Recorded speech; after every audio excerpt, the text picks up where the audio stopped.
Dameshek here. The wild card round is through, so let's get right to it. Just remember, players and coaches, don't get angry at me if I call your name. Ultimately, I didn't do this to you. You did this to you. Let it begin! At number 4, how about Mike McCarthy? Considering the point of the game is to score more points than the other team, why aren't the Packers throwing a Hail Mary on every single down? Touchdown! McCarthy, who self-assessed himself earlier this season as a highly successful NFL coach, which, by the by, I think is true. Thank you. Doesn't just call for the touchdown play on every play. Unbelievable! And if that doesn't happen, Rodgers should just audible. It's so obvious. It's a guaranteed 6 points on every possession. Final score, 206 to who cares? You don't have as much as we have. Sheesh. At number 3, the residents of Mount Pius for attributing any part of the Giants' performance Sunday to the receivers going on that yacht. No, the actual trip had no impact on anything. However, because the residents of Mount Pius made a big deal about it, the Giants players were forced to answer questions about the trip all week long. That's old news, man. Next question. Thereby causing the distraction they piously decided the day trip had caused. So as soon as Odell dropped that first pass, In and out of the hands of Beckham. you know he must have thought, uh-oh, now I'm going to have to answer even more questions about that yacht. In other words, residents of Mount Pius, you must be Packers fans because you just took down the Giants. Either way, I haven't been this sick of a New York football team going down with a boat story, well, since just a few weeks ago. I am going down in a boat with Ryan Fitzpatrick.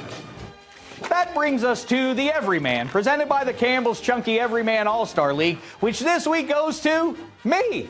Yeah, for being so classy. If I weren't classy, I'd probably make a joke about how the Texans need to get these jackets because it can get chilly in New England this time of year. See, because they wore Letterman's jackets up there a few years ago, about 3 hours before they got housed by the Patriots. Anywho, back to the point. I'm classy, so I won't be bringing up the Letterman jacket thing. You're welcome, Texans. At number 2, interesting Saturday night for Doug Baldwin, who definitely doesn't have butter fingers, but he might have butt fingers. He also stole a touchdown from his teammate Jermaine Kearse. And he stole this guy's dignity. Man, that's somebody's daddy right there. Yes, Ike, that is someone's daddy. Now he's supposed to go home and claim to be the king of the jungle? I don't think so. Not nice, Doug. Not nice at all. And that brings me to number 1 and this week's brown paper bag of shame, which goes to Steelers head coach Mike Tomlin for not pulling Ben Roethlisberger, you know, his 2-time Super Bowl winning QB, with the game firmly in hand. You know, if I didn't know any better, I'd say Tomlin was ignoring my fourth quarter tweets. We tune out the outside noise. Maybe I should start texting you during the game instead. Either way, now Roethlisberger's got a bum ankle. Tomlin reminds me of that guy who sees the exit ramp but wants to wait as long as possible before he gets over into the right lane. And as one of the guys who pulls that move regularly on the freeway, I can tell you, sometimes you miss that ramp. Here's hoping for Steelers fan, Roethlisberger's new flat tire won't cause Pittsburgh to miss the ramp to Houston. If they do, this is on you, Coach Tomlin. It's the brown paper bag of shame. Till next time, try not to embarrass yourself. Whoops. I don't want to pay for that.